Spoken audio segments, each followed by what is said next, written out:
သာသနာတော်နှစ်2560နှစ်ကောဇာတက္ကရာ1389ခုနှစ်တပေါင်းလဆန်း6ရက်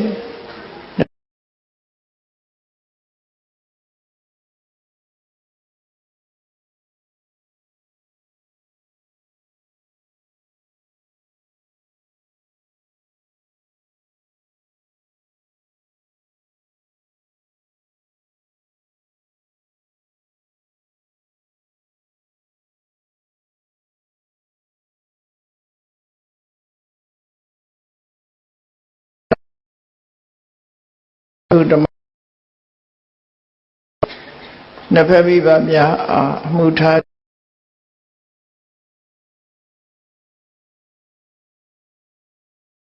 တရားထက်မောင်အောင်ဖုံးမြတ်မိသားစုတို့၏အမတဒါနဓမ္မဒါနအဖြစ်ဖြင့်ကံကောင်းခြင်းလင်စိတ်ထားဒီနေ့ညဓမ္မသဘင်ခန္ဓာကိုရွှေဖုံးတော်သခင်ရှင်တော်မြတ်ဖရာ၏မဟာကရုဏာဂုဏ်ကိုအာယုံပြုကာတိကျူဖွဲ့ဆိုအပ်သောဝန္ဒနာပနာမအာတိတဂါထာကိုရွတ်ဆိုပူဇော်ခြင်းဖြင့်စတင်ကြရအောင်ယောကပ္ပကောတိဟိပိယပမေယံကာလံကရွန်တောတိဒုက္ခရာနိခေရံကတောလောကဟိတယနာထောနမောမာကာရုဏိကတတတ္တာယောနာထောဝိနိယမြာစွာတတ္တဝါဤချမ်းသာစီးပွားလိုလားတောင်းတကုံပေါင်းခါသဖြင့်နာထမြညာခြင်းရှင်တော်မြတ်ဖရာကောတိဟိပိ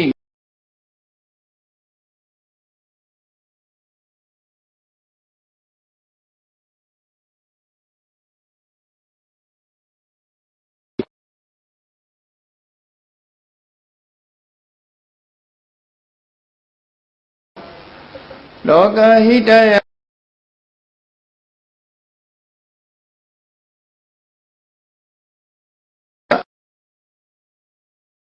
မေတ္တာကြည်သနိကျတိထဝေငါးတဲ့အစုအလုံးခဲရင်တော်မူတို့ကိုကရွန်တော်ဖျားပြည့်ရန်ဤတန်ကြိုးကုတ်အားထုတ်တော်မူရသည်ဖြစ်၍ခေရံလက်ချေမျက်လုံးအသက်ဆုံးလည်းရဲ့နှလုံးစိတ်ဝံကိုရောဤပေမန်းခြင်းတို့ကတောဘဝတဏ္ဏချိန်ဖတ်များစွာရောက်တော်မူခဲ့ရရှာလိပြီမဟာကရုဏိကသတ္တဝါများရင်ဝေသားကဲ့သို့တနာချစ်ခင်မဟာကရုဏာရှင်ဖြစ်တော်မူသောတသနာထသဝိနည်းများစွာတတ္တဝါဤ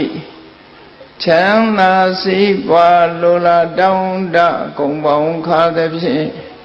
နာထမြညာထိုရှင်တော်မြတ်ဖရာအားဓမ္မောယုတိပြောင်းပြော့မှန်ကိုလျော်၍ဟောယုကျု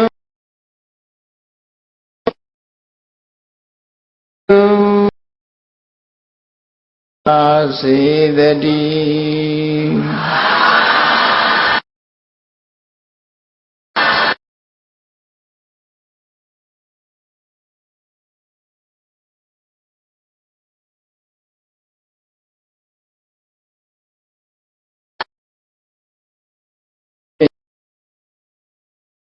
ကံကောင်းခြင်းတဲ့လူတိုင်းဟာစိတ်ထားပြင်ရမယ်ဆိုတာကိုသိလားဆိုမသိတဲ့လူကအလွန်များ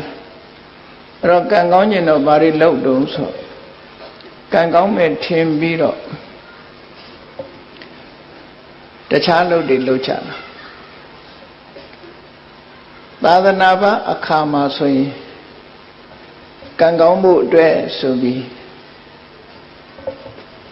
ရေရာတွေလုပ်ကြတယ်အမျိုးမျိုးဆုတောင်းတာတွေလုပ်တယ်ဆုပန်းတာတွေလုပ်တယ်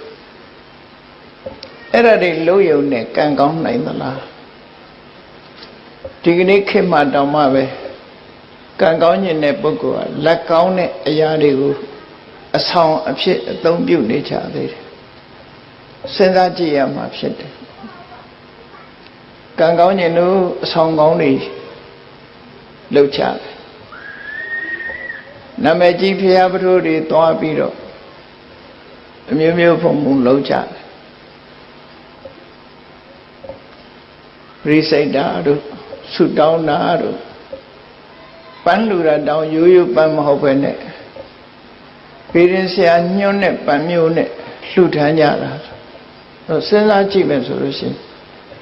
ကံကောင်းခြင်းလို့လုပ်နေကြတာဟာဘာတွေလုပ်ကြတော့ဆိုကံကောင်းတယ်လို့ကံကောင်းလိမ့်မယ်လို့ယူဆပြီးယုံကြည်ပြီးတုံးနဲ့တူမတူတဲ့အလုပ်တွေလုပ်ကြတယ်အဲ့တော့တုံးနဲ့တူမတူဘူးဆိုရဲကံကောင်းခြင်းရဲ့အကြောင်းဟာမတူညီဘူးဖြစ်နေမတူသည့်အတွက်ကြောင့်တယောက်လုပ်တာမှားရင်နောက်တယောက်လုပ်တာမှန်အလုံးအောင်မမှန်နိုင်ဘူးဖြစ်တယ်ဘာလို့ဆိုလူတိုင်းဟာကံမကောင်းကြဘူးအဲ့တော့ဘုရားဘာသာဝင်သူတော်စင်တွေအနေနဲ့ဒီကနေ့မြတ်စွာဘုရားဟောကြားဆုံးမတဲ့ပိဋကတ်3သွဲနိကေ9ပြာဓမ္မခန္ဓာပေါင်း8400ဆိုတာမြတ်မပြေမှာထင်ရှားရှိတော့မှဖြစ်တယ်မိမိတို့ကိုယ်တိုင်လည်းဘုရားတရဏဂစ္ဆာမိဓမ္မတရဏဂစ္ဆာမိဆိုပြီးဘုရားတရားတန်ခါယရဏ3ပါးကိုစိတ်ကကိုးကွယ်နေကြတဲ့ပုဂ္ဂိုလ်တွေဖြစ်တယ်ဖြစ်ပြီးသည့်အတွက်ကြောင့်ကံကောင်းခြင်းဘာလို့ရမလဲမြတ်စွာဘုရားဘာတွေဟောထားတယ်ဆိုတာသိရှိနားလည်ဖို့အမတ္တမအရေးကြီးတယ်အဲ့ဒါမသိပဲနဲ့မှန်းပြီးတော့ကံကောင်းလို့ကံကောင်းညာအဆောင်ကောင်းတွေရှာပြီးတော့လုပ်နေကြတာတကယ်ရောကံကောင်းနိုင်သလားကံကောင်းလို့ရှိရင်တော့မဆိုးဘူးပေါ့သို့တော်တကယ်ကံကောင်းနိုင်သလားဆိုတာဘဝမှာအာမခံချက်ပေးနိုင်တာရှိမရှိအသိဉာဏ်နဲ့ဆုံးဖြတ်ကြအောင်ဖြစ်တယ်။လွန်ခဲ့တဲ့နှစ်ပေါင်း2600ကျော်ကမြတ်စွာဘုရားဟာအဆုံးအမ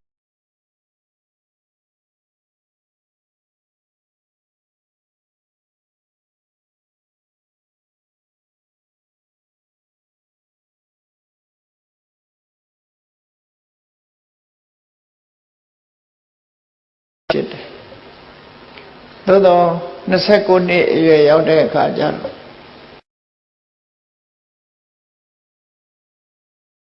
သွားပြီး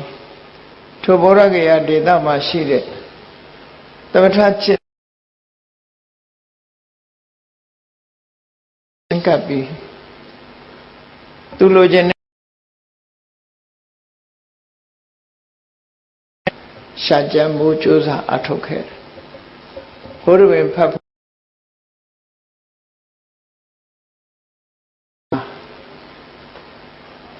ဥရဝေလာတောမှာတရားဓမ္မကျင့်ကြံကြုတ်ကိုအထောက်တာနီးမျိုးမျိုးနီးယူပြီးတော့အထောက်တဲ့အခါသူလိုချင်တဲ့အဆင့်လမ်းညွှန်နိုင်တဲ့ပုဂ္ဂိုလ်ရှာမတွေ့ဘူးမတွေ့သည့်အတွက်ကြောင့်သူတို့ပြသတဲ့နီးလန်းတွေဟာငါလိုချင်တဲ့အသိဉာဏ်ကိုပေးတာမဖြစ်နိုင်ဘူးငါလိုချင်တဲ့အသိဉာဏ်ကတော့တခြားနိလန်းဖြစ်လောက်တယ်လို့ကိုယ်ပိုင်ဉာဏ်နဲ့ဆင်ញင်သုံးသပ်ပြီးသမထအခြေခံတဲ့ဝိပဿနာကျင့်စဉ်ကိုစတင်ထွေးရှိတာပဲဖြစ်ရသော်ဘုရားမပွင့်ခင်ကသမထမှာတင်အဆုံးသတ်နေတယ်ဘုရားလောင်း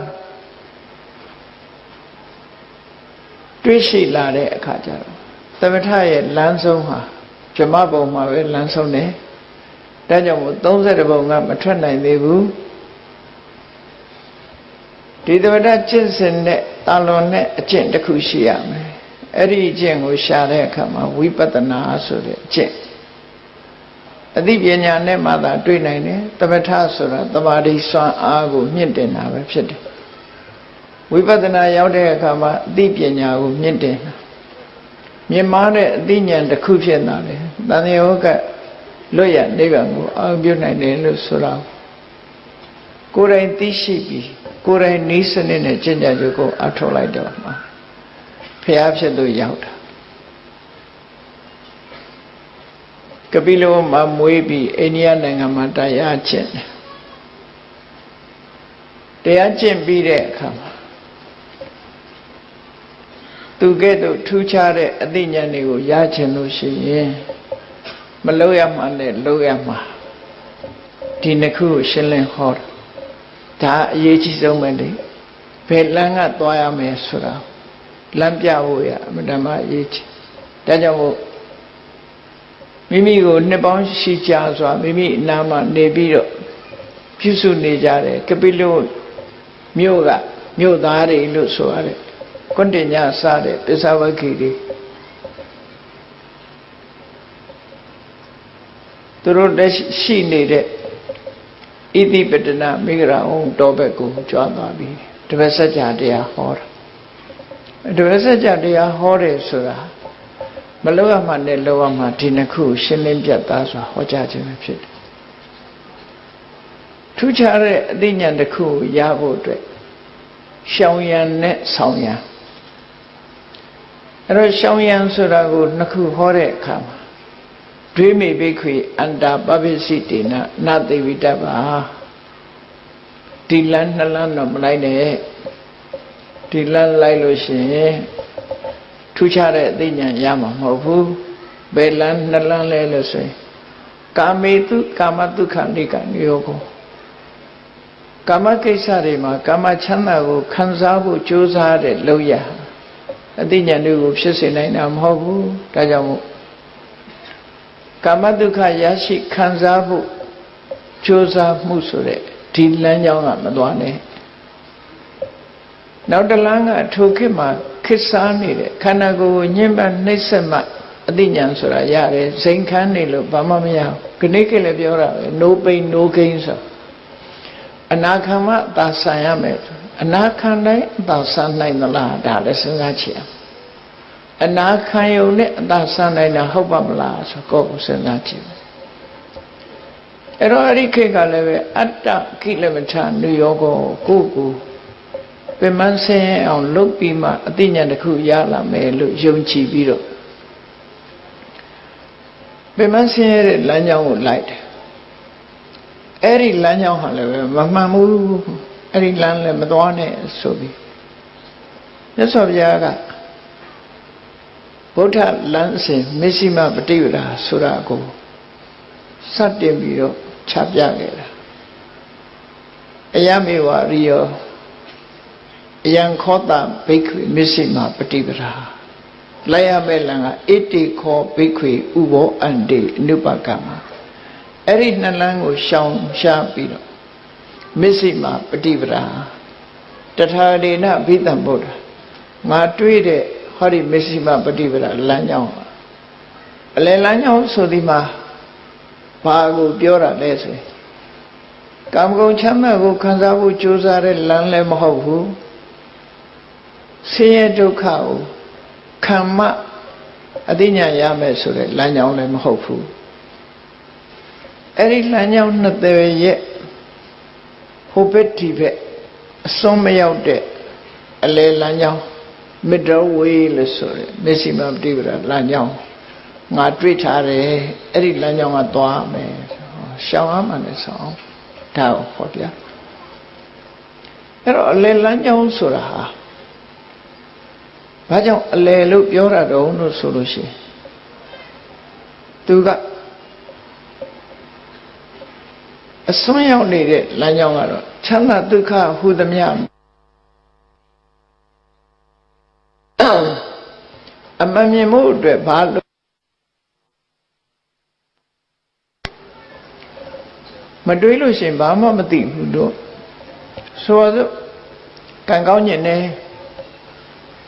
ကံကောင်းညင်အဆောင်ကောင်းလေးဆောင်လိုက်ရင်ကံကောင်းလာမယ်လို့ထင်ကြတယ်တော်များများအဆောင်ကောင်းလေးဆောင်တာနဲ့ကံကောင်းနိုင်မှာမလားဆုတောင်းကြတယ်ဆုတောင်းရုံနဲ့ကံကောင်းနိုင်မှာမလားအဲ့တော့ဒီအဆောင်ကောင်းကိုဘယ်သူကပေးတာတော့ဆိုပေးတဲ့ဆရာလည်းရှိတယ်အဲ့ဒါဆိုလို့ရှိရင်သူကရောပေးတဲ့လူကရောတကယ်ကံကောင်းနေသလား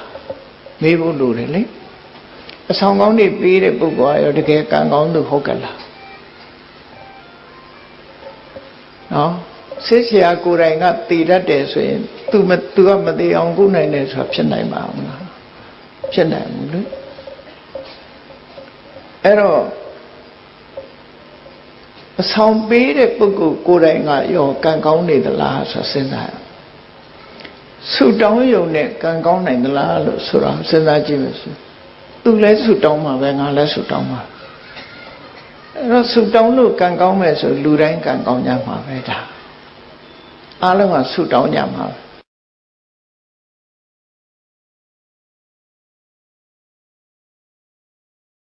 မကံဆို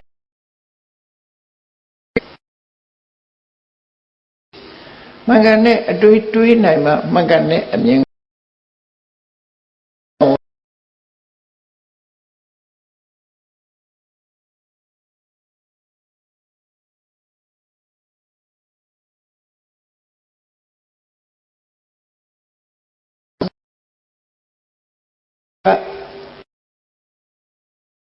သမဝါစာပြီးတော့သမံကမ္မန္တအလုံးလုံးတယ်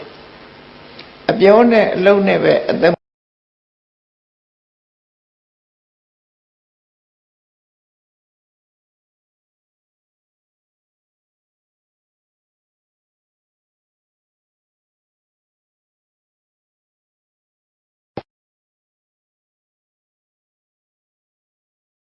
အကြီးတဲ့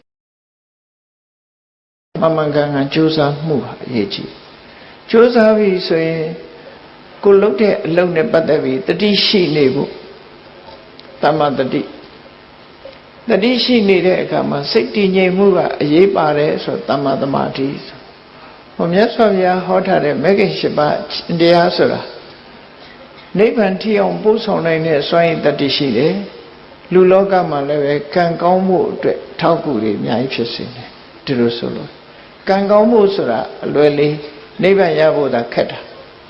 နိဗ္ဗာန်တောင်ပို့ဆောင်နိုင်တဲ့အကြောင်းတရားသည်ကံကောင်းမှုဆိုတဲ့အကျိုးလောက်ကတော့အသာလေးဖြစ်နေတယ်ဒါ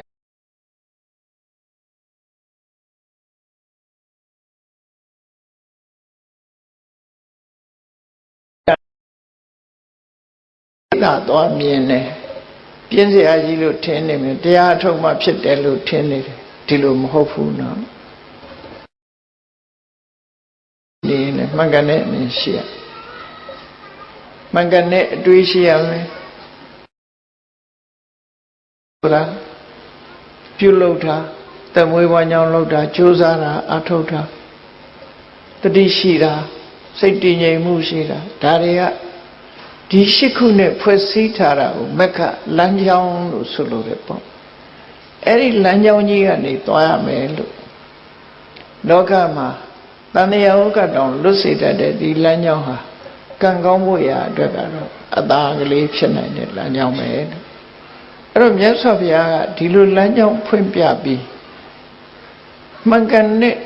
တရားတွေကိုအိန္ဒိယနိုင်ငံမှာလွန်ခဲ့တဲ့နှစ်ပေါင်း2600ကျော်ကဟောပြောခဲ့တယ်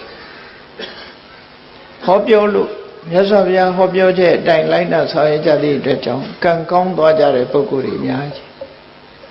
ကံဆိုးရာကနေကံကောင်းသွားဆိုပါစို့ပဒါစာရီအကြောင်းအလုံးသိကြတယ်သူလောက်ကံဆိုးတာပဲရှိဦးလေသူလောက်ကံဆိုးတာပဲရှိ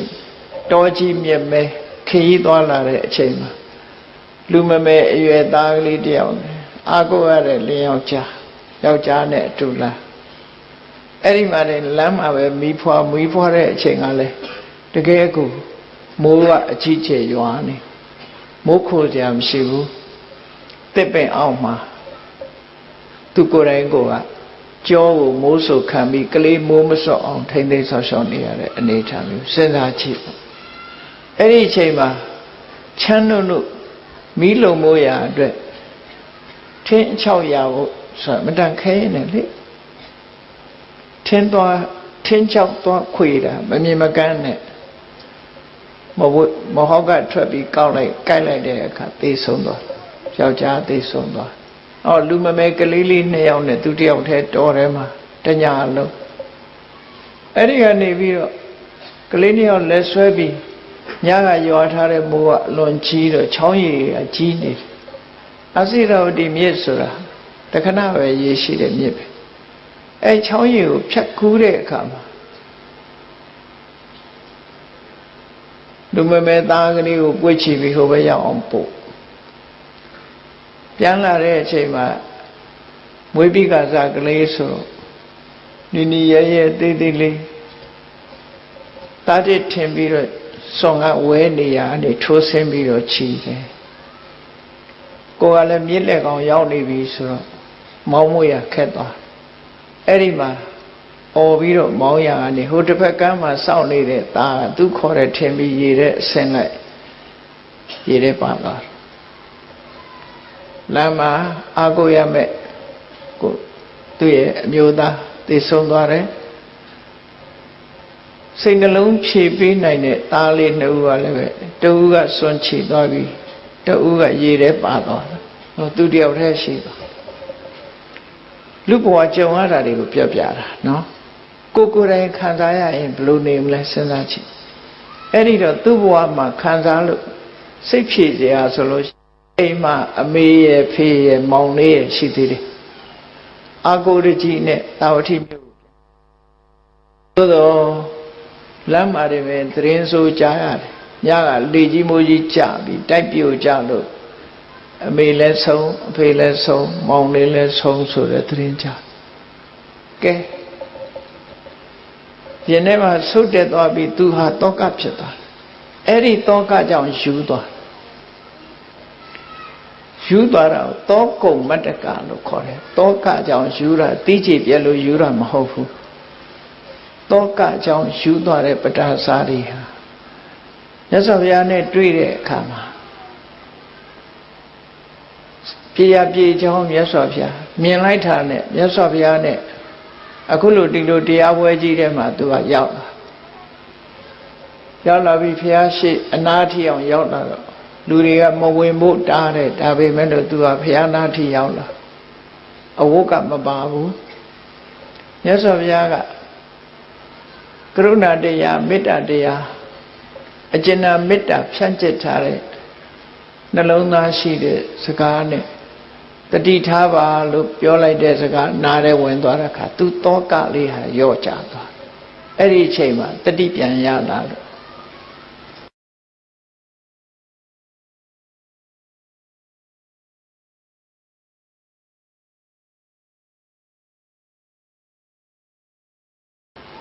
အဲ့ဒီကနေပြီးမြတ်စွာဘုရားပြဒနာဆွေးဟာဒီဘဝတည်းမဟုတ်ဘူးဘဝပေါင်းများစွာကြုံတွေ့ရလို့ငိုခဲ့ရတဲ့မျက်ရည်တွေဆိုတာပင်လယ်တွေကရေတဲ့များတယ်ဒါတောကပြေရပြေကြောင့်ပြောဒီသားတွေသမီးဒီသားတွေနဲ့ဒီယောက်ျားနဲ့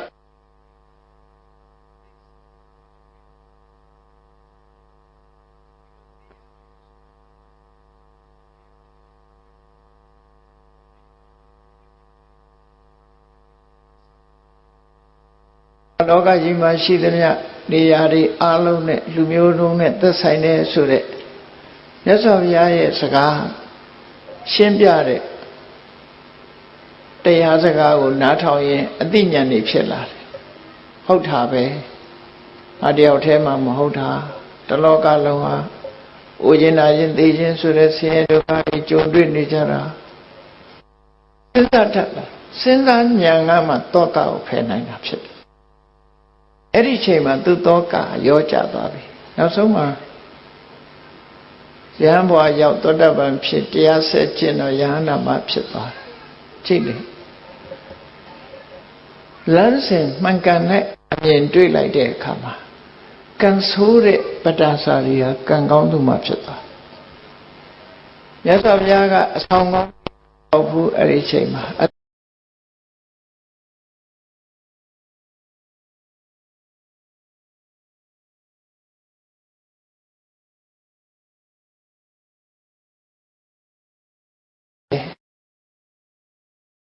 ကောင်းကြီးဒီမယုံကြဘူးလားဆိုရင်ဗမာတွေရင်ယုံတာမဟုတ်ဘူးတခြားလူတွေလည်းယုံတဲ့လူတွေပြည့်တယ်သို့တော့အဆောင်ကောင်းရုံနဲ့ကံကောင်းတယ်ဆိုတာဘယ်နှယောက်များရှိလို့ရေတွက်ပြပေါ့ကိုယ်ရဲ့ချမ်းသာတဲ့လူတွေဟာအဆောင်ကောင်းလို့ချမ်းသာနေကြတာလားစီးပွားရေးအောင်မြင်နေတဲ့ပုဂ္ဂိုလ်တွေဟာအဆောင်ကောင်းလို့လားမေးကြရှိတယ်လေ သူတို့ဘာတွေကောင်းလို့ချမ်းသာတာလဲဆိုတာမြတ်စွာဘုရားဟောတဲ့အခါကျရှင်းအဲ့တော့ဘုရားဘာသာဖြစ်ပြီးတို့တွေဟာကံကောင်းခြင်းလို့ရှိရင်ဘာလို့အမဲဆိုတာတိတိကျကျမသိချပဲနဲ့ဆူတောင်းတာဟာကံကောင်းတယ်လို့ထင်တယ်အဆောင်ကောင်းဆောင်လို့ရှိရင်ကံကောင်းတယ်လို့ထင်တယ်ကြံပင်ဆိုင်ရဲ့အကြံစီအောင်တယ်လို့လည်းပြောကြတယ်ဂျင်းဆိုင်တဲ့အခါမှာချက်ချင်းကြီးပွားတယ်လို့လည်းပြောကြဒါတွေဟုတ်ကဲ့လားအများကြီးပဲအကုန်လုံးတော့မပြောချင်ပါဘူးနော်ရေတရားဆိုတာအများကြီးပဲလုပ်နေကြရွှေတကုံဘုရားပေါ်တက်ကြည့်စနေတော်ကဘုရားစနေသားသမီးတွေလာပြီးရေလောင်းတဲ့မွန်းနေ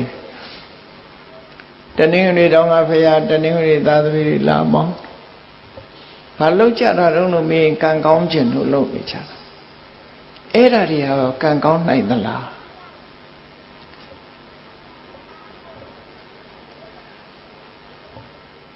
အဲ့တော့တေချာစဉ်းစားတတ်ဖို့လိုအပ်တယ်လို့ဆိုမြတ်စွာဘုရားကစဉ်းစားဖို့ပဲဟောတာတရားအဲ့တော့မြတ်စွာဘုရားဘုန်းကြီးတို့ဒီလိုဟောလိုက်လို့ဗီရင်ဆရာတွေထိခိုက်သွားတယ်ဆိုလို့ရှိရင်ထိခိုက်အောင်ပြောတာမဟုတ်ပါဘူးထိခိုက်အောင်မပြောယုံတဲ့လူတွေကတော့ရှိမှာမြတ်စွာဘုရားပွင့်လို့ထိခိုက်သွားတဲ့လူတွေလည်းရှိတာအေယဝရီမြေကြီးရှိလို့ထိခိုက်သွားတဲ့လူတွေရောမရှိဘူးလားအေယဝရီမြေကြီးကမြန်မာနိုင်ငံကိုအကျိုးပြုတယ်အခုအေယဝရီတိုင်းဆိုတော့အေယဝရီမြေကြီးရဲ့စီးဆင်းလာတဲ့အေယဝရီမြေကြီးရဲ့နောက်ဆုံးစခန်းလို့ပြောရမှာပေါ့နော်ပင်လယ်ထဲသွားမဲ့စခန်းမှာရှိတဲ့တိုင်းကိုအေယဝရီတိုင်းခေါ်တာအေယဝရီမြေကြီးကဟိုခါနဲ့မလီပေါင်းစပ်ပြီးတော့စီးဆင်းလာခဲ့တာဒုဋ္ဌဝတီတို့အလဝတီတို့ဇောချီတို့ပန်းလောင်တို့ဆိုတဲ့မြစ်တွေရဲ့အားဖြည့်ပေးလိုက်တာအေယဝရီတိုင်းကိုရောက်လာခဲ့အဲ့ဒီကနေဘင်္ဂလားပင်လယ်ဩသမုဒ္ဒရာတွေဝင်သွားမှာဒီကြီးတွေကအဲ့ဒီအေယဝရီမြစ်ကြီးကလူတိုင်းကိုအကျိုးပြုတယ်လို့ပြောအောင်မြစ်ကြီးပေါ်လာသည့်အတွက်ကြောင့်အေယဝရီမြစ်ကိုမှီပြုပြီးတော့လူတွေဟာစိုက်ပျိုးရေးတွေအောင်မြင်ကြတယ်ရေချိုတွေသုံးပြုကြရတယ်မြစ်ကြီးကအေယဝရီမြစ်ကြီးချောင်းထိခိုက်တော့သို့တော်ဘုရားပွင့်လို့သူတို့ထိခိုက်မသွားဘူးလားဆိုထိခိုက်ကြအောင်ပေါ့အများကြီးထိခိုက်သွားဒေဝရတ်တို့ဆိုရင်အဝီစီထီအောင်ရောက်သွားတယ်ဒါထိခိုက်သွားတယ်ဒါဟာဘုရားကြောင့်လားလို့ဆိုမဟုတ်ဘူးသူတို့မမှန်ကန်လို့ဖြစ်တယ်ဒါပဲဖြစ်တယ်အဲ့တော့ဘုန်းကြီးတို့လည်းအမှန်ပဲပြောမယ်ဘိရင်ဆရာတွေကိုတော့မထိခိုက်စေချင်ပါဘူးဒီလိုအဆောင်ပေးတဲ့လူတွေကိုတော့မထိခိုက်စေချင်ပါဘူးသို့တော့အမှန်တရားကိုသိဖို့အတွက်ဟောရမယ်ဆိုလို့ရှိရင်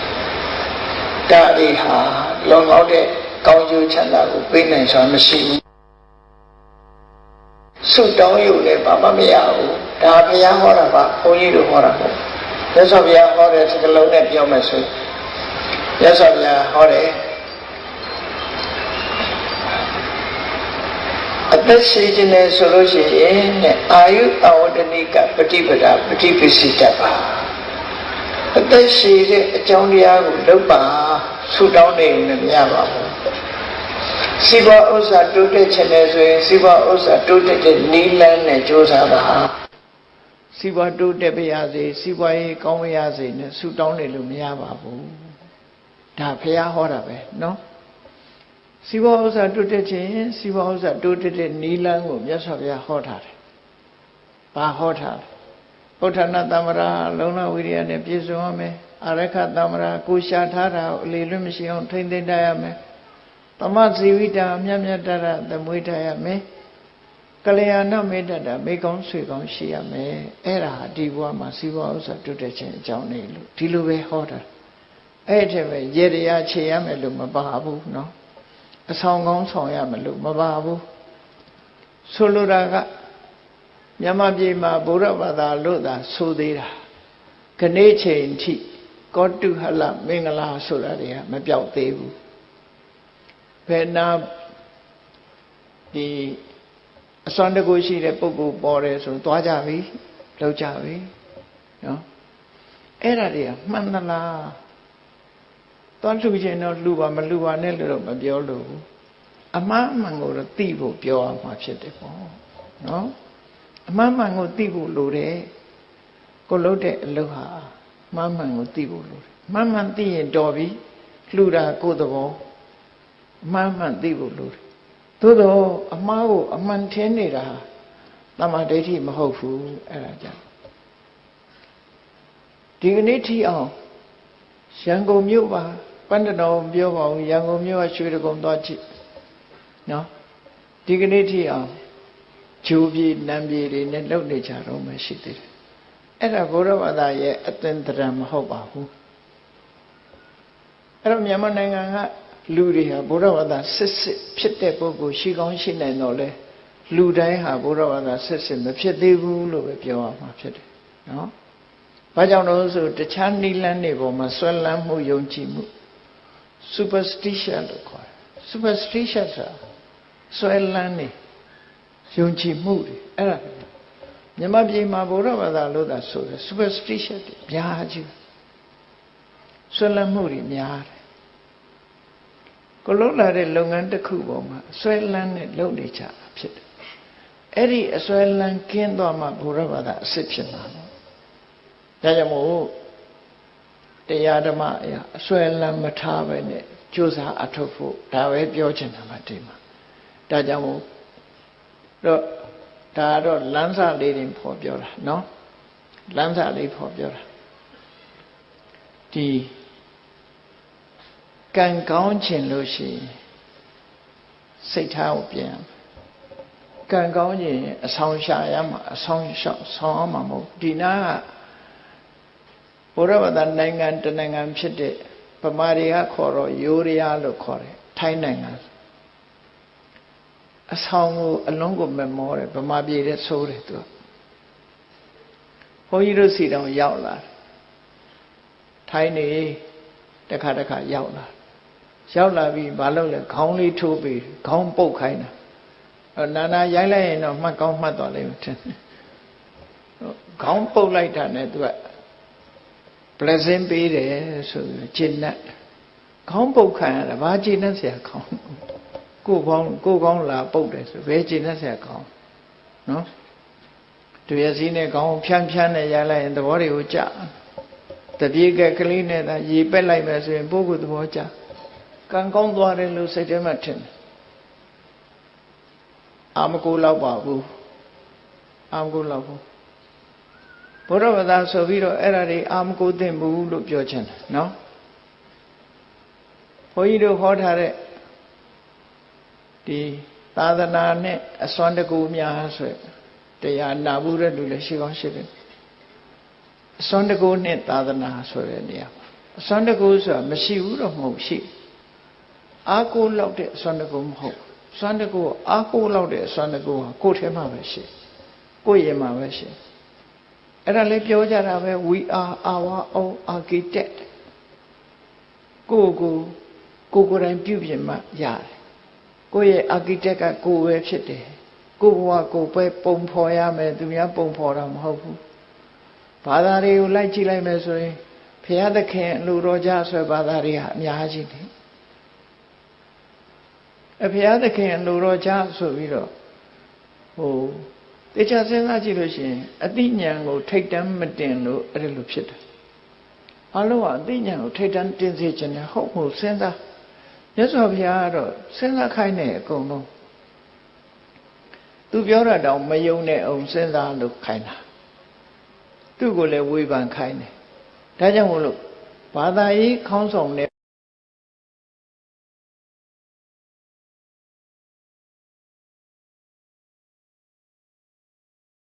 အဲ့တော့ကောင်းကင်ဘုံမှာရှိတဲ့ခောဆိုတဲ့ထာဝရဘုရားသခင်က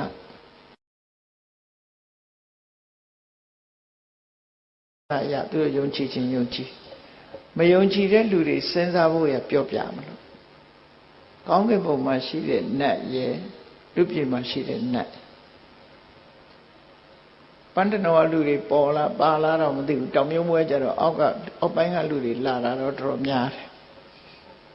နောက်ကြလို့ရှင်လဘကကိုမှားထားအောင်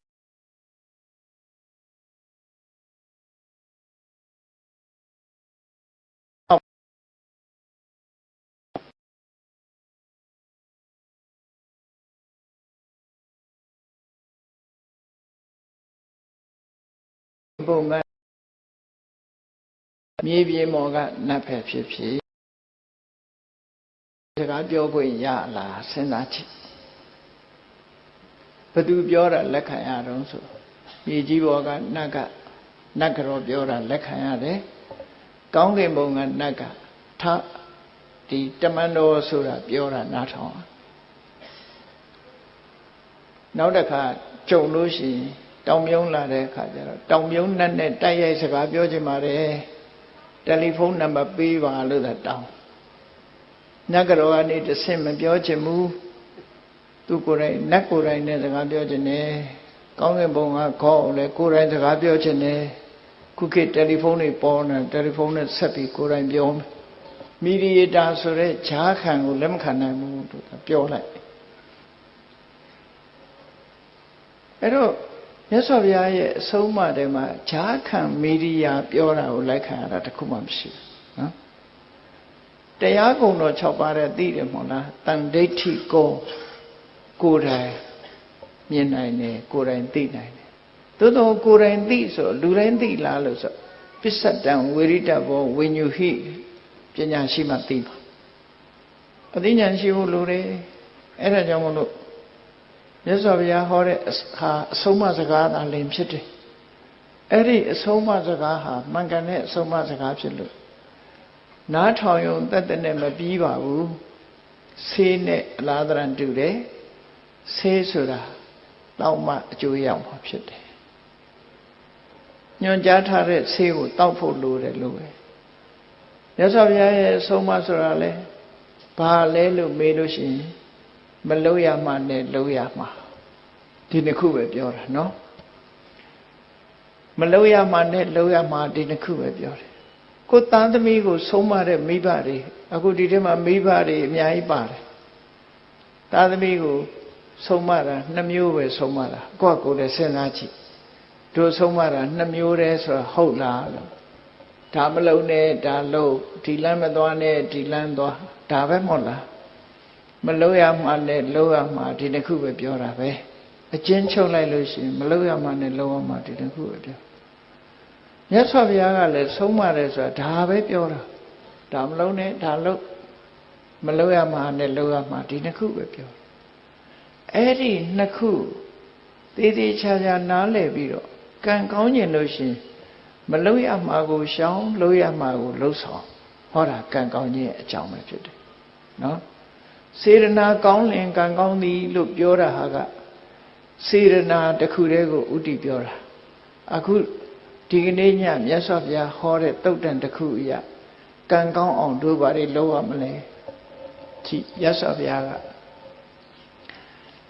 ကံကောင်းခြင်းလင်စိတ်ဓာတ်ကိုပြင်တဲ့ကိုယ်စိတ်ဓာတ်ကိုပြင်ရမယ်စိတ်ဓာတ်ပြင်ရမယ်ဘာတွေပြင်ရမလဲကံကောင်းတဲ့ဆိုတာဘာလဲကိုယ်တဏ္ဍာမှာကောင်းတဲ့ကံဆိုတာဟာကောင်းကျိုးချမ်းသာပေးမှကံကောင်းတယ်လို့ခေါ်တာလေကံဆိုတာ2မျိုးပဲရှိတယ်ကုသိုလ်ကံနဲ့အကုသိုလ်ကံကုသိုလ်ကံဆိုတာကောင်းတဲ့အပြစ်ကင်းပြီးကောင်းကျိုးချမ်းသာတွေကိုပေးတာကိုကုသိုလ်ကံလို့ခေါ်ပြီးတော့အကုသိုလ်ကံကြတော့အပြစ်ရှိပြီးတော့ဆင်းရဲတဲ့အကျိုးကိုပေးတာကိုအကုသိုလ်ကံလို့ခေါ်တယ်အဲ့တော့ကံကောင်းဆိုတာကုသိုလ်ကံကိုပြောပြီးကံဆိုးဆိုတာအကုသိုလ်ကံကိုပြောတယ်နော်လောကလူတွေကကံဆိုးကံကောင်းကိုကုသိုလ်အကုသိုလ်ကံမပြောဘဲနဲ့ထီပေါက်ရင်လည်းကံကောင်းတယ်လို့စီပါဥစ္စာတက်လာရင်လည်းကံကောင်းတယ်လို့ထင်အဲ့ဒါတကယ်ကတော့ကံရဲ့အကျိုးသာလည်းဖြစ်တယ်ကံကောင်းတာမဟုတ်သေးဘူးနော် တယောက်တယောက်နှုတ်ဆက်တဲ့အခါတို့ဆူတောင်းတဲ့အခါကျကံကောင်းပါစေပြောကြ good luck ဆိုတာနော်ဗမာပြည်ကလူတွေသာဒီလိုပြောတာမဟုတ်ဘူးဗမာစကားနဲ့မဟုတ်တဲ့အခါကျတော့လေ good luck ပဲကံကောင်းပါစေလို့ပြောကြတာအဲ့တော့ကံကောင်းတာထီပေါရင်လည်းကံကောင်းတယ်လို့ပြောတယ်စီးပွားဥစ္စာတိုးတက်ရင်လည်းကံကောင်းတယ်လို့ပြောတယ်အစည်းတဲ့ကလွတ်သွားရင်လည်းကံကောင်းတယ်လို့ပြောတယ်အဖမ်းမခံရရင်လည်းကံကောင်းတယ်လို့ပြောတယ်အမျိုးစုံပဲကံကောင်းတယ်လို့ပြောတာတွေကအဲ့ဒါဟာဆိုးချိုးကလွတ်မြောက်နေတာကိုကံကောင်းတယ်လို့ပြောတာကံဆိုတာအကြောင်းတရားသာလင်ဖြစ်တယ်အဲ့တော့အကြောင်းတရားကောင်းအောင်လုပ်ဖို့လိုတယ်ဆိုတာမမေ့ဖို့ပေါ့နော်မမေ့ဖို့အဲ့တော့မြတ်စွာဘုရားဟောတာတမပတ္တိဆိုတဲ့သုတ်တံမှာဟောထားပုံလေးကိုကြည့်ကံကောင်းတယ်ဆိုတာကိုယ်တဏ္ဍမှာကုသိုလ်တရားတွေဖြစ်မှကံကောင်းတယ်လို့ပြောလို့ရတယ်ဘာလို့လို့ဆိုရင်အနဝိဇ္ဇဒုက္ခဝိပါကလက္ခဏာအပြစ်ကင်းပြီးကောင်းကျိုးချမ်းသာတွေကိုပေးနိုင်တာကုသိုလ်တရားတဲ့အဲ့ဒီကုသိုလ်တရားကိုယ်တဏ္ဍမှာရှိဖို့ဒါကြောင့်မို့ကံကောင်းခြင်းစိတ်ထားကိုပြင်းစိတ်ထားကြတော့ပြင်မွေးရမေ့ကြတတိမထားကြဘူးဘုရားဘာသာဖြစ်ပြီးတော့စိတ်ထားမကောင်းတဲ့လူတွေအများကြီးဖြစ်ဘုရားဘာသာဖြစ်ပြီးမြတ်စွာဘုရားရဲ့ဆုံးမနဲ့အညီမနေနိုင်မဲနဲ့စိတ်ပုတ်စိတ်ယုတ်တွေနဲ့နေကြတာတွေကအမတန်မှများအဲ့တော့စိတ်ထားကိုဘယ်လိုပြင်ရမလဲလို့ဆိုတာကိုကြည့်မြတ်စွာဘုရားရဲ့အဆုံးအမအပေါ်သို့မဟုတ်ကောင်းတဲ့အလုပ်လုပ်ရတဲ့အပေါ်မှာယုံကြည်မှုစိတ်ဝင်စားမှုနေပါတာကိုအတ္တထသရတရားကိမဲ့ခြင်းလို့ဆိုရလို့လူတယောက်ဟာစိတ်ဝင်စားဘူးဆိုရင်ကိုယ်အိမ်မှာကိုယ်ဝယ်ထားတဲ့ဘုရားကံတော်တန်ရှင်းလုပ်ချင်မှလုပ်မှလေစိတ်ဝင်စားပန်းလဲဖို့လည်းစိတ်ဝင်စားဥပုံနေဥပုသ်ဆောင်ဖို့လည်းစိတ်ဝင်စားမနဲ့ထားတန်ဃာတွေဆွမ်းလောင်းဖို့ဆိုစိတ်ဝင်စားအဲ့ဒီလိုတရားပွဲရှိလို့တရားပွဲသွားဖို့တရားနာဖို့စိတ်ဝင်စားအဲ့ဒါအတ္တထလို့ခေါ်တယ်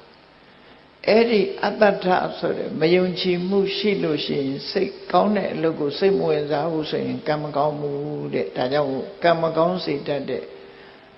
စိတ်မဝင်စားဘူးကောင်းတဲ့အလုပ်ပေါ်မှာစိတ်မဝင်စားဘူးဆိုတဲ့တရားတရားကင်းမဲ့နေတဲ့စိတ်ထားကိုတရားတရားထက်သန်တာနဲ့ပြုပြင်ပေးလိုက်ပါစိတ်မဝင်စားရင်စိတ်ဝင်စားအောင်လုပ်ပါဘယ်ဆရာတော်တရားဟောမြတ်စွာဘုရားတရားတွေကပဲဟောကြမှာပဲဖြစ်တယ်သွားပြီးတော့တရားနာပါနာပြီးတော့တရားနာမယ်အသိဉာဏ်တိုးအောင်နာမယ်ရေရမောရလို့ဆိုတဲ့အတွေးတွေနဲ့မတွေးပါနဲ့ဘယ်တရားပွဲကရည်ရတယ်ဘယ်တရားပွဲကတော့ငိုက်တယ်ဆိုတာမျိုးတွေမဖြစ်စေတရားနာတယ်ဆိုတာဘာအတွက်နာအသိဉာဏ်ရဖို့နာအနှုတ်ဆိုလကားအညောင်းခံပြီးမလုပ်လာငုတ်တုတ်ထိုင်မလို့အသိဉာဏ်ရမှတန်ဖိုးရှိတော့ဘောဒါကြောင့်မို့မယုံကြည်မှုဆိုတဲ့တရားတရားကင်းမဲ့တဲ့စိတ်နေသဘောတရားကိုယုံကြည်မှုဆိုတာကိုယ်စိတ်ဓာတ်နဲ့ယုံကြည်မှုဆိုတဲ့စိတ်ထားပဲရအောင်ပြုပြင်ပေးရမယ်ဒါတစ်ချက်အာဟိရိကဆိုတဲ့လောကလူတွေဟာမဟုတ်တာလုပ်ရမှာမရှက်ဘူးမဟုတ်တဲ့အလုပ်ကိုမယုံမုန်းဘူးအဲ့ဒီမဟုတ်တဲ့အလုပ်ကိုမယုံတဲ့အာဟိရိကဆိုတဲ့စိတ်သဘောထားကိုပြင်လိုက်ပါမဟုတ်တာလုပ်ရမှာရှက်တယ်မဟုတ်တာလုပ်ရမှာယွန်းတယ်မကောင်းမှုအကုသိုလ်ဆိုတာလူသိမသိဒီအလုပ်ဟာငါလိုလူမလုပ်ဘူးဆိုပြီးတော့ယွန်းမုန်းတယ်ဆိုတဲ့ဟိရိစိတ်ထားမျိုးရောက်အောင်ပြင်မှာအရှက်မဲ့တဲ့စိတ်ထားမျိုးမထားပါနဲ့အရှက်ရှိတဲ့စိတ်ထားမျိုးထားပါအနုတ္တပမဟုတ်တာလုံးရတာမကြောက်လန့်ဘူးဖြစ်ပေါ်လာမဲ့ဒုက္ခတွေကိုခရီးမဆိုင်ဘူးဒီဘဝဒီကိုဆံဟိုဘဝဟိုကိုခံလိုက်မယ်ဆိုတဲ့အတွေးတွေနဲ့မကြောက်ဘူးမကောင်းတဲ့အလုပ်ကိုလက်ရဲဆက်ရဲလုပ်တယ်ဆိုတဲ့အနုတ္တပပိုးဖလံဆိုတဲ့အကောင်ဟာဖျောင်းနိုင်မီးလေးထွန်းထိုင်လှတယ်ထင်ပြီးတော့မီးတောက်ထဲကိုခုန်ဆင်းတတ်တယ် ခုံဆင်းလိုက်တာနဲ့တပြိုင်နက်ရှဲကနေဆိုမိလောင်တာခံအဲ့ဒီသဘောပဲအနုတ္တပရဲ့သဘောမကြောက်ဘူးမကြောက်သည့်အတွက်ကြောင့်သက်ဆုံးသွားတယ်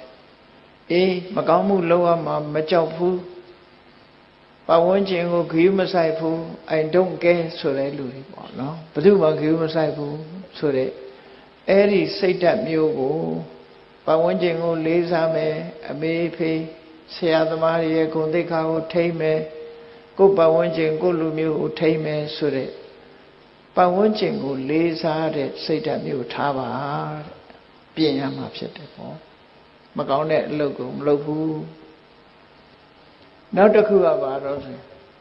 လူတွေမှာစိတ်ဓာတ်နှမျိုးရှိတယ်အလုပ်တစ်ခုလုပ်ချင်လုပ်မယ်ဆိုရင်အချိန်ဆွဲတယ်အပြင်းထူတယ်နော်အပြင်းထူတယ်အချိန်ဆွဲတယ်ဆိုတော့ဘယ်လိုဆွဲလဲဆိုစောပါသေးတယ်နော်စောပါသေးတယ်စောနေတဲ့အချိန်ဆိုရင်စောသေးတယ်နော်ရာသီဥတုကအေးလို့ရှိရင်လည်းရာသီဥတုကအေးတယ်အေးလွန်းနေတယ်ပူတဲ့အခါကျတော့လည်းပူလွန်းတယ်နောက်ကျသွားလို့ရှိရင်လည်းနောက်ကျသွားပြီစင်ကြီးလေးတွေပေးပြီးတော့လူဟာအပြင်းထူတတ်တယ်အဲ့ဒီအပြင်းထူအချိန်ဆွဲတဲ့အကျင့်ကိုစိတ်နေသဘောထားကိုဖယ်ရှားပြရမယ်ဘယ်လို့ပဲလုပ်လို့ကိုကစောစီစီရအောင်လုပ်ပြီးတော့ကိုယ်လုပ်ပြီးအောင်ကြိုးစားမယ်ဆိုတဲ့လုံလဝိရိယရှိရနော်အဲ့လိုလုပ်တဲ့အခါမှာစင်ကြီးပေးတတ်တဲ့လူတွေအလူပွဲတစ်ပွဲလူတယောက်ရောက်လာတဲ့အခါမှာဝေယဝိဆလှုပ်เสียရတွေတွေ့တော့ဟာကျွန်တော်အလှပွဲကြီးဝိုင်းလှုပ်ချင်လိုက်တာဗျာဒါပေမဲ့ထမင်းကမစားသေးလို့ဘိုက်စာလို့ဝိုင်းတော့ဝေယဝိဆတွေလှုပ်ချင်ပါတယ်ဒါပေမဲ့ဘိုက်ကစားနေသေးတယ်ဆိုဟုတ်ထင်ပြီးသူထမင်းကြွေးကြထမင်းစားပြီးတဲ့အခါလှုပ်เสียရှိတယ်ဒီအများကြီးကျုပ်လှုပ်ချင်တယ်ဗျာဒါပေမဲ့ဘိုက်ကလေးနေတယ်ခုအဲ့တော့ထမင်းစားတော့ကလည်းစားလို့အကြောင်းပြထမင်းစားပြီးပြန်တော့လည်းဘိုက်လေးလို့အကြောင်းပြအဲ့မလှုပ်တာတူတူပဲလေအဲ့ဒါအချိန်ဆွဲခြင်းအပြင်းထူခြင်းပဲဖြစ်တယ်လောကမှာနေတဲ့ပုဂ္ဂိုလ်တွေဟာအချိန်ဆွဲခြင်းအပြင်းထူခြင်းဖြင့်ကြီးပွားတိုးတက်မှုမရနိုင်ဘူးတဲ့ဒါကြောင့်မို့ပြင်းရခြင်းအပြင်းထူခြင်းအချိန်ဆွဲခြင်းဆိုတဲ့အကျင့်ဆိုးစိတ်နေသဘောထားတွေကိုပြင်ပြီးတော့ဘာလို့နောက်မဆုတ်ပဲတက်တက်ကြွကြွချိုးစားအထုတ်ပဲဆိုတဲ့လုံလဝိရိယစိတ်နေသဘောထားကိုပြင်မှာအဲ့ဒါဆိုရင်ကံကောင်းလာပါလိမ့်မယ်ကံကောင်းခြင်းအဲ့ဒါလုပ်ဖို့လိုအဆောင်နေဆောင်းမနေနဲ့ဒီတိုင်းနေနော်ကံကောင်းလာလိမ့်မယ်နောက်ဆုံးအရေးကြီးဆုံးကတော့ဘာလို့ဆိုရင်စဉ်းစားဉာဏ်စဉ်းစားဉာဏ်မရှိဘူးဆိုရင်ကံမကောင်းနိုင်ဘူးလုံးတဲ့နာနဲ့မလုံးတဲ့နာမစဉ်းစားတတ်ဘူးစီးပွားရှာတဲ့အခါမှာလည်းပဲဒီဆင်ញင်တုံတရားမရှိဘူးဆိုရင်စီးပွားဥစ္စာမဖြစ်ဘူးဆင်ញင်တုံတရားရှိအသိဉာဏ်ကြဲကြဲပြန့်ပြန့်စီးပွားအထုတ်မယ်ဆိုလို့ရှိရင်စီးပွားဥစ္စာဖြစ်တယ်တိုးတက်များပြားသွားတဲ့ပုဂ္ဂိုလ်ကစီးပွားဥစ္စာဒီပန္တနောမျိုးကနေပြီးတော့ကမ္ဘာကုလသမဂ္ဂမှာအတွင်းဝင်ချုပ်ထီအောင်ဖြစ်သွားတာဥတ္တန်ဆိုတာအလုံးသိနေကြတယ်သူဟာပြင်းထူနေလို့ဖြစ်တာလားကြိုးစားလို့ဖြစ်တာလားပညာမဲ့ရဲ့တန်းနဲ့ဖြစ်တာလားပညာရှိလို့ဖြစ်တာလားပြောကောင်းပြောကြလိုက်မယ်ဥတ္တန်ကံကောင်းတယ်လို့နော်တကယ်ကတော့ဥတ္တန်မှာအခုလိုအရေးချင်းကောင်းနေရှိလို့ဖြစ်တာဖြစ်တယ်သူဟာအပြင်းမထူဘူးပညာထက်မြက်တယ်မကောင်းတဲ့အလုပ်ကိုရှက်တယ်ဥတ္တန်ရှက်ပုံလေးတစ်ခုပြောပြမယ်နော်ဗမာဥတ္တန်ဆိုတဲ့အထုပ္ပတ္တိစာအုပ်ကိုပထမအင်္ဂလိပ်လိုရေးတာအင်္ဂလိပ်လိုရေးတဲ့အခါကျတော့စာရေးဆရာမကဥတ္တန်စီသွားပြတယ်စာမှုမှာသွားပြတော့ဥတ္တန်ကကြည့်ပြီးကျွန်တော်မဖတ်တော့ပါဘူးတဲ့ဘာဖြစ်လို့လဲကျွန်တော်တခုပြင်မိရင်ကျွန်တော်ပတ်သက်သွားလိမ့်မယ်တဲ့ကိုထုပ္ပတ္တိကိုလုံးသလိုဖြစ်သွားလိမ့်မယ်ကျွန်တော်တခုပြင်မိမှဆိုလို့မဖတ်တော့ပါဘူးလို့ပြောအဲ့တော့အဲ့ဒီမျိုးသမီးကဘာပြောတော့ဆိုရှင်ပြင်မိတယ် ပြင်ကြရှိလဲပြင်လိုက်ပါပေါ့ဘေးကဘယ်သူမှမသိပါဘူးရှင်ပြင်နေဆိုတော့ဘယ်သူမှမသိပါဘူးလို့ကျွန်တော်သိတယ်လေတဲ့သူပြောတာအဲ့တော့သူကမဟုတ်တာမလုပ်ချင်ဘူးဆိုရင်စိတ်ဓာတ်မထင်ရှားပဲဘူးလားနော်သူမပတ်သက်ချင်ဘူးဆိုတာကိုဘယ်သူမှသိမသိတာအဓိကမဟုတ်ဘူးသူပတ်သက်နေတာမလုပ်ချင်သူထုတ်ပတ်တိကိုသူရေးတယ်ဆိုတော့သူစိတ်ထဲမှာဝါကြွားတယ်လို့ထင်ကောင်းထင်မိလိမ့်မယ်တချို့ချက်တွေအကယ်၍စာရေးဆရာမကရေးထားတာမပြည့်စုံမှုဆိုရင်သူကဖြည့်လိုက်လိမ့်မယ်ဖြည့်လိုက်လို့ရှိရင်သူဖြည့်လိုက်တဲ့ဟာအမှန်မှန်ဖြစ်စေကမူသူဖြည့်လိုက်သည့်အတွက်ကြောင့်ဝါကြွားတယ်လို့ဖြစ်ခြင်းနဲ့ဖြစ်သွားအဲ့ဒါမျိုးကိုသူကိုယ်တိုင်မပတ်သက်ချင်ဘူးလို့ပြောတယ်ဘယ်သူမှသိတာမှမဟုတ်ပဲနဲ့ဆိုကျွန်တော်သိတယ်လေတဲ့ပြောတခွန်းပဲပြန်ပြောတော့ကျွန်တော်သိတယ်အဲ့ဒီထုတ်ပတိစာအုပ်ဏိဌံဖတ်ဖူးရင်သိပါလိမ့်မယ်ဒီလိုရေးထားတယ်ဆိုတာနော်အဲ့တော့မြတ်စွာဘုရားဟောတဲ့တရားတော်နဲ့အညပဲမြတ်စွာဘုရားကဟောတယ်လေအေးတိတ်ကွယ်ရမှာမဟုတ်တာတွေလှုပ်တာလူတွေကထင်ကြတယ်ဘယ်သူမှမသိဘူးလို့ထင်ကြတယ်တဲ့မြတ်စွာဘုရားပြောတယ်အတ္တတိပုရိသဇာနာတိမင်းသိတယ်လေတဲ့သူများမသိပြီမင်းသိပါမယ်ကွယ်ရမှာကိုယ့်အကိုတိတ်တိတ်ပုံမဟုတ်တာလှုပ်တာသူများမသိဘူးဆိုရင်ကိုသိနေတယ်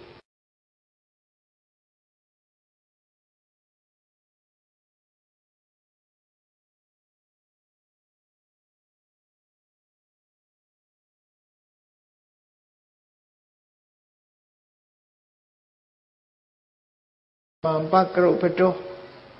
မဟုတ်တာတွေကိုကွယ်ရမှာလှုပ်တယ်အဲ့ဒီလိုကွယ်ရလှုပ်လို့မရဘူးတဲ့ကွယ်ရဆိုတာမရှိပါဘူးတဲ့ဘာလို့လဲဆိုအတ္တတေပုရိသဇာနာတိယတိကာတိဝနဝမင်းလှုပ်တာမင်းလှုပ်တယ်မလှုပ်ဘူးဆိုတာမင်းကိုယ်တိုင်သိနေတယ်လေကွယ်ရပဲဟုတ်လေဘယ်သူမှမသိဘူးဆိုတာမဟုတ်ဘူးမင်းသိနေတယ်ကိုသိနေတာသိပဲလေရှက်เสียမကောင်းဘူးလားမဟုတ်တာလှုပ်တာဒီလိုဥတ္တရှိတယ်ဆိုတာဒီအဲ့တော့ပညာဆိုဒီမှာဒါကိုဆိုလို့တယ်အသိပညာရှိလောကမှာကံကောင်းခြင်းနဲ့ဆိုလို့ရှိရင်ကိုချင်းတရားဘက်ကကောင်းတဲ့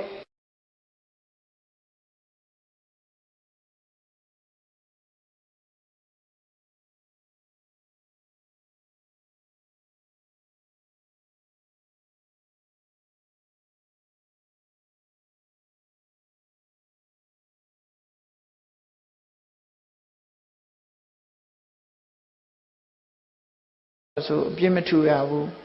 ကြိုးစားရမယ်ကိုလှုပ်တော့ဤမျိုးစုံနဲ့ကြိုးစားအထောက်ရမယ်ဒါစိတ်ဓာတ်ကိုပြင်သင်ရမယ်ဒီလိုဆိုလို့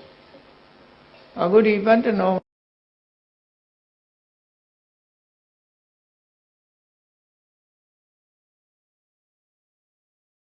သင်ပြားလေးတွေသင်ပြူးလေးတွေကိုနှွာတာလည်းပဲလက်နဲ့ပဲလှုပ်တော့မယ်လား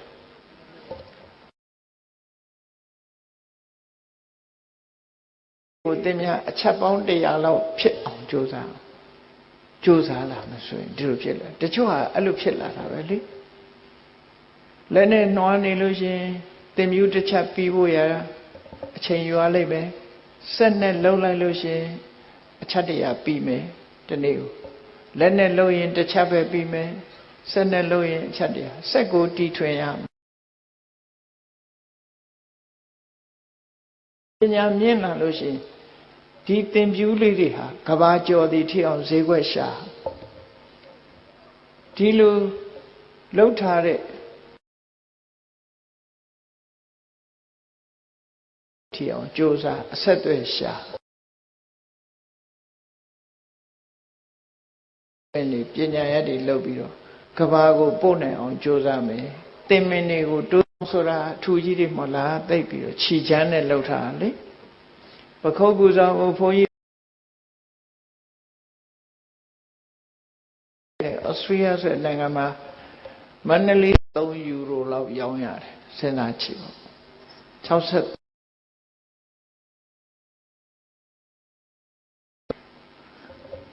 မန်ငွေနဲ့ဆိုရင်သိန်းချီရမှာပေါ့ဒါစံဘူးဆိုတာတွေကဖြစ်လာတယ်ခဏခေတ်နော် အပဒံလေးလံတဲ့အရာဝတ္ထုတွေကြီးမပြီးတော့ကောင်းကင်ကပြန်တဲ့လေရင်မြန်ဆိုတာရှေးတုန်းကမဖြစ်နိုင်ဘူးလို့ပြောလာခဲ့တဲ့အရာပဲဒီကနေ့ဖြစ်နေပြီကြည်လေ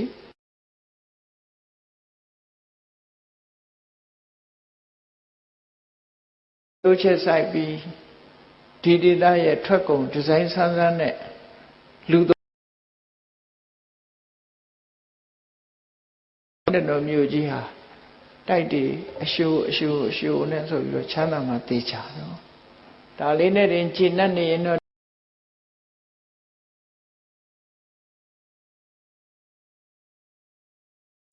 ကဘာမှာဖြန့်ချိနိုင်အောင်လည်းကြိုးစားရမယ်ဒီတဲ့ကြိုက်တာပါရှိတယ်ငါတို့ဘလို့ဖြစ်တင်းနိုင်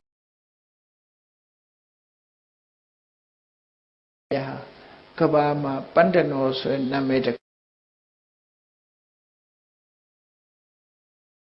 အဲ့ဒါလို့ကြိုးစားရမှာအဲ့တော့အရေးကြီးဆုံးကဘာလို့ဆိုရင်ကံကောင်းခြင်းလို့ရှိရင်စိတ်ဓာတ်ရမယ်ဆိုရင်ဒီတိကြိုးပါမြတ်စွာဘုရားရဲ့အဆုံးအမဟာလည်းပဲဆုတောင်းနေလို့ကံမကောင်းဘူးအဆောင်ကောင်းကောင်းနေဆောင်ထားရုံနဲ့ကံကောင်းလာမှာမဟုတ်ဘူးကံကောင်းပြီးတော့ကောင်းတဲ့စိတ်ဓာတ်တွေမွေးမြူသွားမှာဖြစ်တယ်ဒါတွေကြိုးစားအားထုတ်မှုဆိုတဲ့လုံလဝီရိယအသိပညာတိုးမြင့်ခြင်း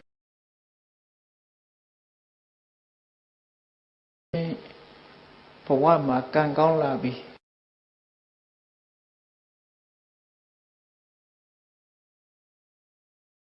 ကြအောင်မှာဖြစ်ပါတယ်တရားချက်ခင်သူတော်စင်ပြိဿပေါင်းတို့မူခဲ့တဲ့သမပတ္တိတုတ်တံမှာဟောထားတာရှိပါတယ်ဒါကြောင့်မို့ဖြစ်တရားလျောစွာတို့တွေကံကောင်းပြီးကြီးပွားတိုးတက်ခြင်းနဲ့ဆိုလို့ရှိရင်ဝီရိယရှိရမယ်ပညာရှိရမယ်ကိုချင်းတရားကောင်းမွန်ရမယ်ကောင်းတဲ့အလုပ်ပေါ်မှာစိတ်ဝင်စားရမယ်ဆိုတဲ့စိတ်ဓာတ်တွေမိမိရဲ့တဏ္ဍာမှာမရှိသေးရင်ရှိအောင်ရှိပြီးလို့ရှိရင်တိုးတက်ရှင်သန်များပြားခိုင်မာလာအောင်ကြိုးစားအထောက်ကြအမှာဖြစ်တယ်လို့ကိုယ်စီမှတ်သားပြီး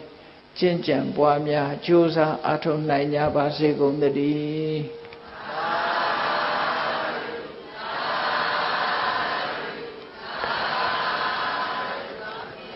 မေတ္တာပို့ရအောင်တတ္တဝါများစွာဖေးရန်กว่าချမ်းသာကြပါစေတတ္တဝါများစွာဖေးရန်กว่าချမ်းသာကြပါစေမေတ္တာရေချမ်းသုံးငါဖြံ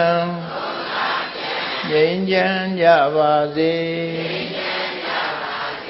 မေတ္တာရေချမ်းသုံးငါဖြံငြိမ်းချမ်းကြပါစေသက်ရှိချမ်းသာစိတ်ချမ်းသာလိုရာဆန္ဒပြည့်ပါစေသက်ရှိချမ်းသာစိတ်ချမ်းသာလိုရာဆန္ဒပြည့်ပါစေဖုံးလန္တာဒုက္ခပင်ကစားမေတ္တာပုံနေတုသင်္ကမမနောတရတိတဗ္ဗေတံဘဝယံတုဒုက္ခန္တကမေတ္တာပုံနေတုသင်္ကမစုပေါင်းပုအပ်မေတ္တာတဟုရောင်မြူပါဝင်ငွေလာမင်းနှင့်ရောင်ခြင်းရှဲယုံပေါင်းဆောင်ရခြင်းကြောင့်သဗ္ဗေတံကျွမ်းမဲ့ဥဒုံလုံးစုံများစွာတတ္တဝါတို့၏မနောတရတိမြင်မြန်ဖြူစင်အေးကြည်လင်းသည့်ရေစဉ်ပြည့်တင်းစိတ်နှလုံးတည်းဟုသောရေအိုင်ကြီးအတွင်၌ဒုက္ခပင်ကစားစင်ထာဝရအေးမြကြည်သာတာယာပွင့်လန်းချမ်းသာဒုက္ခတည်းဟုသောကုမုဒ္ဒရာကြပါတို့သည်ဖုံးလန္တဝန္တာရွှေမြို့ဝမုံလူလျက်ကြည်နူးပွဲကြုံဖူးပွင့်ကြကုန်သည့်ဖြစ်၍ဒုက္ခန္တကလေးအောင်လေးတဲ့ရောရှက်သင်ပြန့်ပီတိတည်းဟုသောယနန်တို့သည် ဘဝယံတုကောင်းစွာမသွေကြိုင်နိုင်၍နေကြပါစေကုန်သတည်းသာဓုသာဓုသာ